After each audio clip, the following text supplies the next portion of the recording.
우리에게 가장 필요한 것이 무엇일까요? 요즘 같으면은 코로나19 백신이나 치료제가 될 겁니다. 요즘 미국과 유럽까지 코로나19가 퍼져서 지금 많은 사람들의 생명을 앗아가고 있습니다. 그런데 코로나19 백신이나 치료제보다 더 필요한 것이 있습니다. D.A. 칼슨이라고 하는 신약학자는 하나님께서 우리 인간에게 만약 건강이 가장 필요했다면 의사를 보내주셨을 것이고, 우리 인간들에게 경제가 가장 필요하다면 경제학자를 보내주셨을 것이다.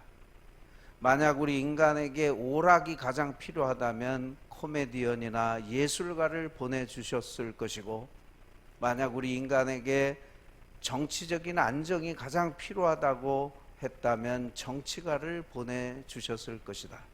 그러나 우리 인간에게 가장 필요한 것은 죄의 문제이기 때문에 하나님은 구원자 예수 그리스도를 보내셨다고 말했습니다. 그렇습니다. 여러분, 인류의 가장 큰 문제는 죄의 문제입니다. 인간의 근본 문제는 죄입니다. 죄 때문에 인간은 불행하게 됐고, 죄 때문에 모든 비극이 나옵니다. 본래 우리 인간은 죄가 없었습니다. 하나님과 바른 관계 속에서 행복을 누리며 만족하며 살았습니다. 그러나 이 땅에 죄가 들어옴으로 말미암아 하나님과의 관계가 깨져버렸고, 인간은 죄로 말미암아 불행해졌고, 로마서 6장 23절의 말씀처럼 죄의 싹은 사망이라고 하시는 말씀처럼 인간은 영원히 살 수 있었음에도 불구하고 죄로 말미암아 죽게 되었습니다. 그래서 히브리서 9장 27절에 한 번 죽는 것은 하나님께서 정한 것이라, 모든 사람은 한 번 태어나면 다 반드시 죽는다고 말씀하고 있습니다. 사도 바울은 로마서 1장 2장에서 유대인이나 이방인이나 할 것 없이 모두 다 하나님의 계명을 어기고 범죄했다라고 말씀하고 있습니다. 오늘 본문 9절에 유대인이나 헬라인이나 다 죄 아래 있다고 우리가 이미 선언하였느니라. 유대인이나 헬라인이나 다 죄 아래 있다. 그러면서 이렇게 말합니다. 사도 바울이, 우리는 나으냐? 결코 아니라. 우리는 누굽니까? 사도 바울을 포함해서 그리스도인들을 말해. 유대인이나 이방인들이 다 죄 아래 있고, 우리 그리스도인들도 마찬가지로 우리도 그리스도 밖에 있었을 때 우리도 다 죄 아래 있었던 사람들이다. 모든 인간은 죄 아래 있다라고 선언하고 있습니다. 4절 말씀에 보면 사람은 다 거짓되되 오직 하나님은 참되시다라고 말씀하고 있습니다. 10절에서 12절 보시면 의인은 없나니 하나도 없으며 깨닫는 자도 없고 하나님을 찾는 자도 없고 다 치우쳐 함께 무익하게 되고 선을 행하는 자도 없나니 하나도 없다라고 인류의 죄의 보편성에 대해서 말씀해 주고 있습니다. 하나님을 찾는 자가 없다 그랬어요. 하나님을 알만한 것이 그 속에 있어요. 그럼에도 불구하고 하나님을 알고 싶어 하지 아니하고 하나님을 만나고 싶어 하지 아니하고 하나님에 대해서 아예 관심이 없다는 겁니다. 하나님을 찾는 자가 없다. 선을 행하는 자가 없나니 하나도 없다라고 말씀하고 있어요. 선을 행하는 사람이 왜 없어요? 하나님 안 믿는 사람도 선을 행하잖아요. 이 말씀은 무슨 의미인가 하면 우리 인간들이 선을 행하는 것 자체도 이기적인 욕심에 의해서 선을 행한다는 거예요. 하나님의 관점에서 볼 때 하나님을 기쁘시게 하는 그런 선이 아니라 자기를 기쁘게 하는 선이라는 겁니다. 예를 하나 들어보겠습니다. 어떤 사람이 값비싼 승용차를 타고 가다가 고장이 나서 서 있어요. 근데 한 남자가 애인과 함께 지나가다가 그걸 봤어요. 가서 그 승용차가 뭐가 문제가 있는지 도와주고 싶어 합니다. 왜 도와주는가 하면 여러 가지 이유가 있겠지만 하나는 이런 이유도 있을 겁니다. 저 사람이 돈이 많은 사람이니까, 이 승용차가 고급 승용차니까 내가 가서 도와주면 뭔가 나에게 보상이 주어지지 않을까라고 하는 그런 생각을 할 수 있고, 또 옆에 있는 애인에게 잘 보이기 위해서 선행을 할 수 있어요. 순수하게 선을 행하는 사람도 있지만 대체로 내가 선을 행하는 것조차도 나 자신의 유익을 위해서 하는 경우가 많습니다. 오늘 본문에 선을 행하는 자가 없다라고 하는 이 말씀은 하나님 기준에서 볼 때 인간들이 선을 행하지 않는다라고 말씀하고 있는 것입니다. 유대인이나 이방인이나 다 죄 아래에 있다라고 말씀하고 있는데, 유대인들은 아마 종교심으로 따지자면 전 세계에서 최고일 겁니다. 유대인들은 종교인으로서 열심히 있는 그런 종교심을 가졌어요. 지금도 이스라엘에 가면 안식일에는 대중교통을 운행하지 않습니다. 상점도 문을 닫습니다. 전기도 쓰지 않습니다. 엘리베이터, 에스컬레이터 사용하지 않습니다. 아무리 사람이 많아도 그냥 걸어 다녀야 합니다. 집에서 있을 때도 전기불을 켜지 않습니다. 촛불을 켭니다. 음식도 만들 수 없어요. 미리 음식을 만들어 놓은 것을 먹습니다. 우편물이나 편지도 개봉할 수 없어요. 안식일에는.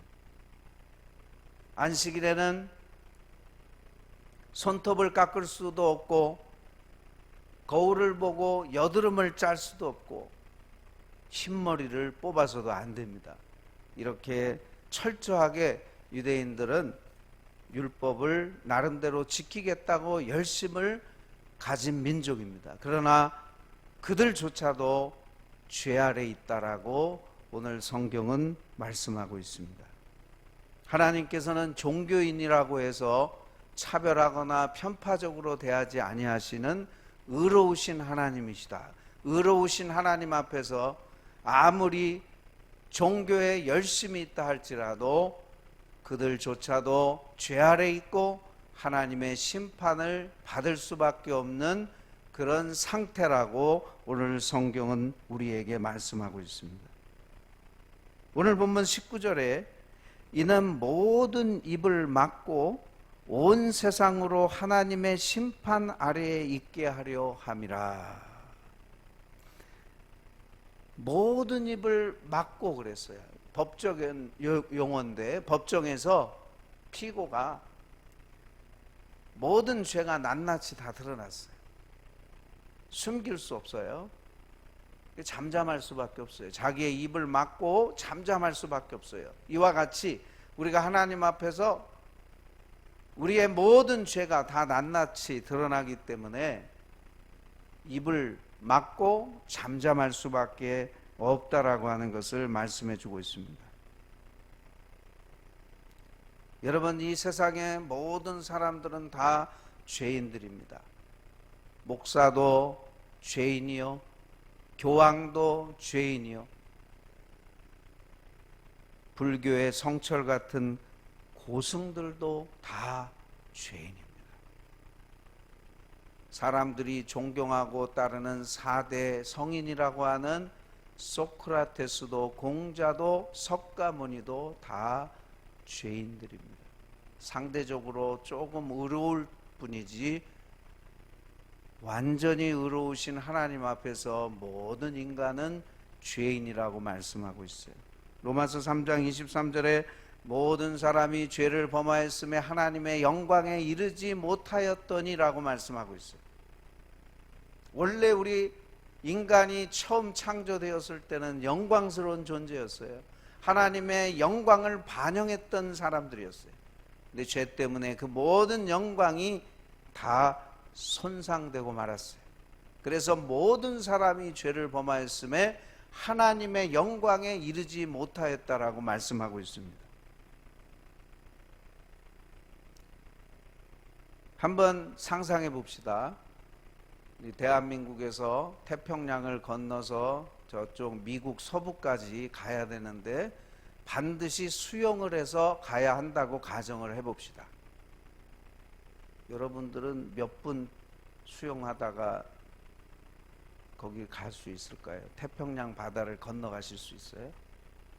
수영을 못 하시는 분은 몇 미터 못 가서 익사할 거예요. 수영으로만 가야 된다면 다른 모든 수단은 없어요. 오직 수영을 해서만 간다면 수영을 못하는 사람은 가다가 얼마 못 가서 몇 미터 못 가서 익사하고 말 것입니다. 그 중에 수영을 잘하시는 분들은 그래도 몇십 분 가겠죠. 그리고 국가대표 수영 선수나 수영을 아주 잘하는 사람은 몇 시간 갈 수 있어요. 그러나 그들도 다 익사할 수밖에 없어요. 태평양을 건너서 미국까지 갈 수 있는 사람은 한 사람도 없어요. 마찬가지로 모든 인간이 상대적으로 볼 때 누가 좀 더 의롭다고 보여질 수 있지만 이것은 50보 100보이기 때문에 유대인들이나 이방인이나 착한 사람이나 악한 사람이나 모든 사람들이 다 죄인으로 하나님의 영광에 이르지 못한다고 오늘 성경은 우리에게 말씀해 주고 있습니다. 이 세상에서 죄가 없으신 분은 오직 예수 그리스도, 그분만이 죄가 없으신 분이십니다. 그래서 예수님은 사망 권세를 이기시고 부활하셨어요. 그러나 이 땅에 존재하는 모든 인간들은 죄 때문에 다 죽게 되어 있습니다. 그런데 여러분, 오늘 본문에 보니까 유대인들은 자신들이 율법을 지키면 구원을 받을 수 있다라고 착각했어요. 물론 여러분, 우리 하나님의 백성들은 하나님의 계명에 순종해야죠. 계명을 지켜야 됩니다. 그러나 우리가 이 계명을 지켰다고 해서 구원받는 것은 결코 아닙니다. 오늘 보면 20절에 그러므로 율법의 행위로 그의 앞에 의롭다 하심을 얻을 육체가 없나니 율법으로는 죄를 깨달음이니라. 이 세상에 어느 누구도 하나님의 계명에 합당하게 살아서 구원받을 수 있는 육체가 단 한 사람도 없다라고 사도 바울은 말씀하고 있어요. 율법은 우리에게 죄를 깨닫게 해주는 역할일 뿐이지 율법 자체가 우리가 율법을 지켜 행할 수 있는 능력을 주지는 못한다는 것입니다. 인간의 선행이나 공로나 노력으로 구원받을 수 없습니다. 인간은 모두 다 죄인들이기 때문에 스스로 구원할 수 없습니다. 오직 하나님의 은혜로, 하나님의 선물로 구원을 받는다고 사도 바울은 말씀하고 있는 것입니다. 사실 우리 인간의 상태는 정말 절망적인 상태예요. 그런데 하나님께서 구원의 손길을 내미셨습니다.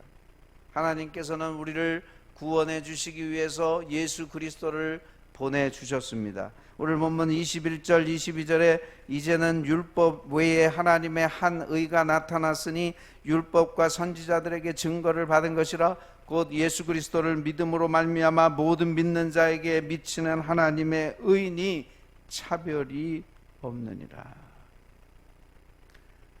모든 인간이 하나님 앞에서 의롭지 못하고 죄인인데 하나님 앞에서 의로워질 수 있는 방법이 딱 한 가지가 있다 그랬어요. 예수님을 통해서, 예수님을 믿음으로 말미암아 하나님 앞에서 의롭다 인정받을 수 있다는 것입니다. 이것이 복음입니다. 예수님께서 우리를 대신하여 십자가에 못 박혀 돌아가셨기 때문에 누구든지 예수님을 믿는 자는 하나님께서 의인이라고 인정해 주신다는 것입니다. 그런데 이 놀라운 복음, 기쁨의 소식은 받아들이는 사람들에게만 주어집니다. 예수님을 믿지 않는 사람들에게는 안타깝지만 주어지지 않습니다. 오직 예수 그리스도를 믿는 사람들에게만 의롭다함을 받는다 그랬어요. 오늘 본문 28절 29절에 사람이 의롭다 하심을 얻는 것은 율법의 행위에 있지 않고 믿음으로 되는 줄 우리가 인정하노라. 예수 그리스도를 믿음으로만 하나님 앞에서 의롭다 하고 인정받는다. 그래서 하나님은 다만 유대인의 하나님이시냐 또한 이방인의 하나님은 아니시냐 진실로 이방인의 하나님도 되시느니라. 여러분, 율법의 행위로 만약 구원받을 수 있다고 생각한다면 하나님은 유대인의 하나님일 뿐이에요. 근데 율법의 행위로는 구원받을 수 없기 때문에 하나님은 유대인의 하나님이요 이방인의 하나님이시다. 누구든지 예수 그리스도를 믿음으로써 하나님 앞에 의롭다함을 받을 수 있다라고 하는 것을 말씀해 주고 있습니다.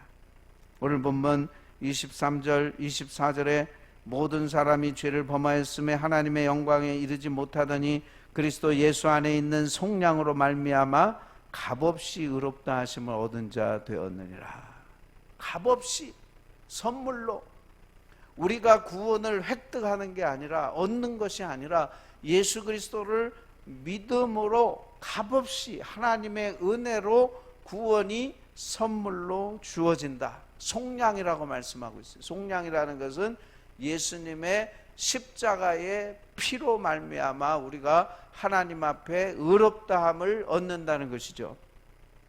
레위기 17장 14절에 피는 생명이라. 히브리서 9장 22절에 피 흘림이 없은즉 사함이 없느니라 말씀하고 있습니다.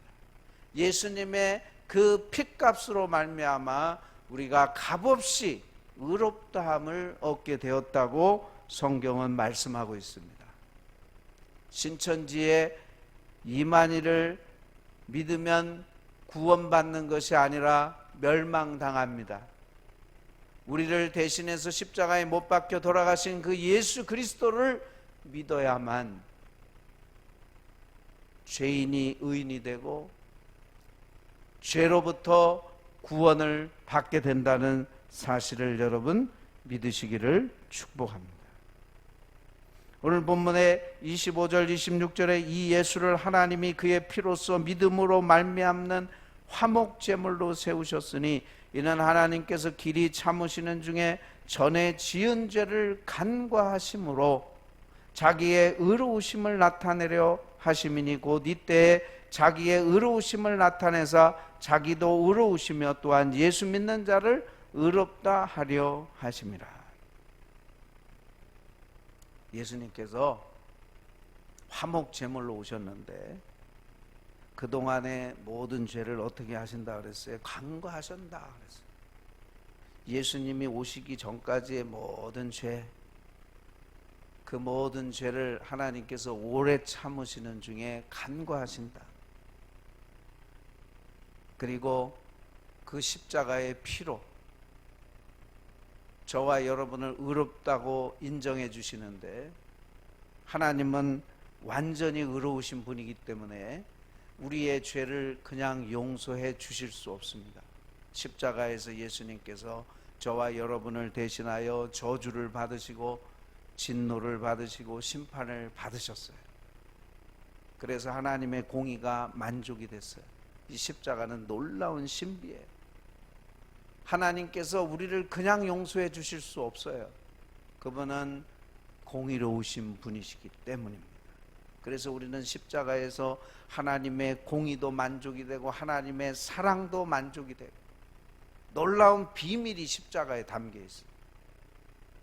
그 십자가를 통해서 저와 여러분이 의롭게 될 수 있도록 예수님께서 화목 제물이 되셨다는 것입니다. 여러분, 예수님은 심판자시죠.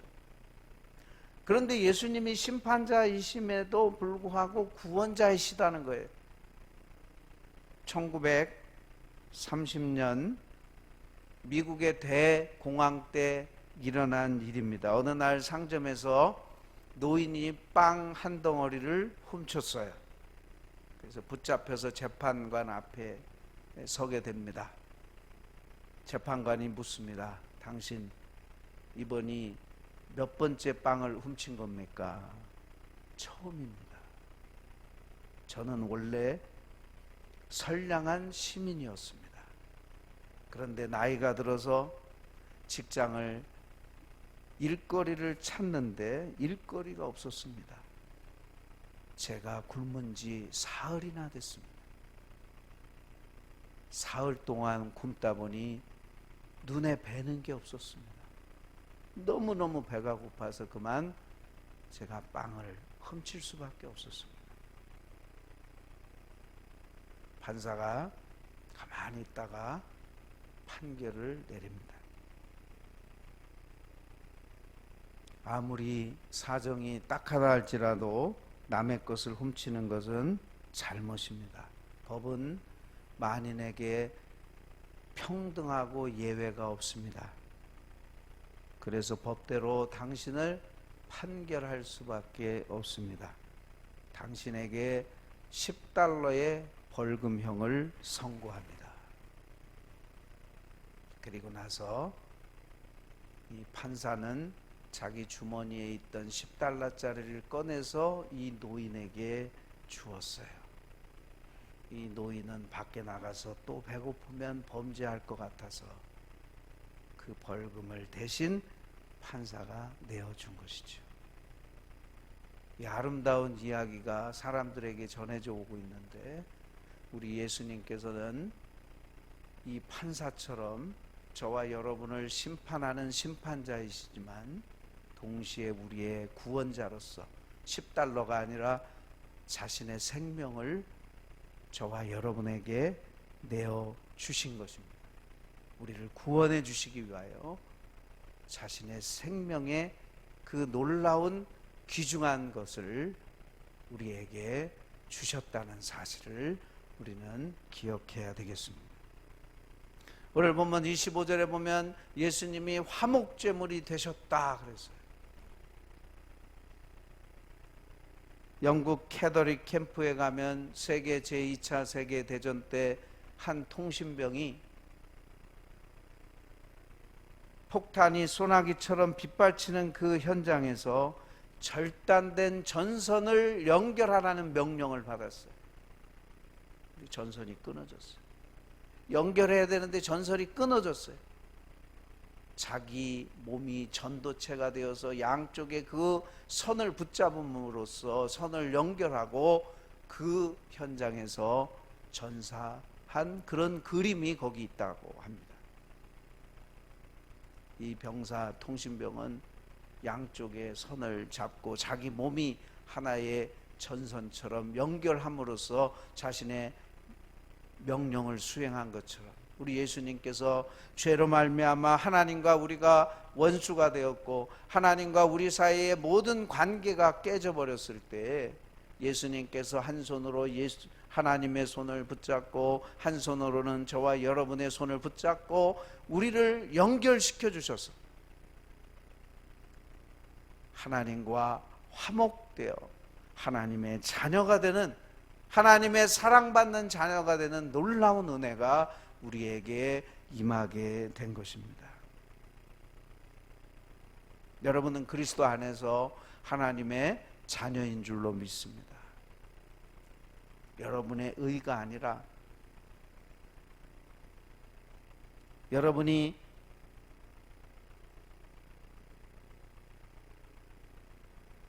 무엇인가를 잘하기 때문이 아니라, 나의 의가 아니라 하나님의 의신 예수 그리스도를 통해서 저와 여러분을 하나님의 자녀로서, 사랑스러운 하나님의 자녀로서 우리를 있는 모습 그대로 용납해 주신다는 것을 말씀해 주고 있는 것이죠. 미국의 찰스 스탠리 목사님은 어려서부터 신앙생활을 했지만 하나님이 나를 극진히 사랑하신다는 것을 믿지 않았대요. 하나님이 나를 적당히 사랑하시겠지, 하나님 별로 나를 좋아하시지 않아 이렇게 생각을 했답니다. 그러나 후에 그 하나님의 놀라우신 사랑을 깨달았다 그래요. 하나님께서 나를 얼마나 사랑하시는지를 깊이 깨달았다고 합니다. 여러분, 하나님께서 우리를 사랑하시는 것은 내가 착해서가 아니라 내가 뭔가 업적을 남겨서가 아니라 예수님의 보혈 때문에 저와 여러분을 극진히 사랑하신다는 사실을 믿으시기를 축복합니다. 오늘 본문에 정말 보석 같은 말씀이죠. 우리가 하나님 앞에 의롭다함을 받는 것은 우리의 의가 아니다.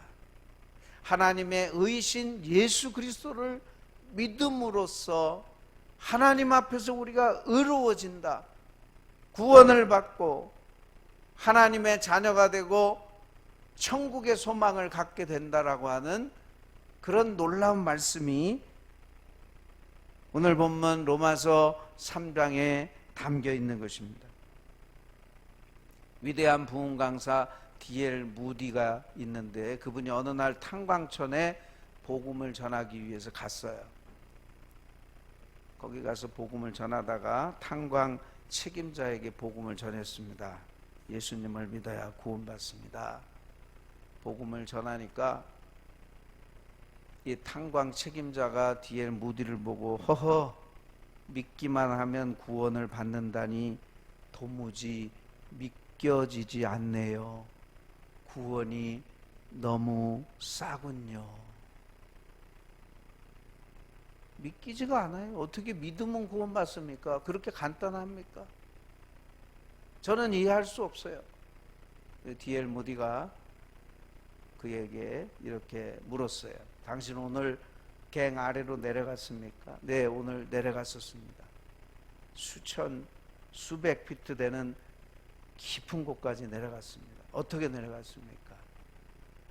승강기가 있어서 버튼을 누르면 내려가고 승강기가 있어서 버튼을 누르면 올라갑니다.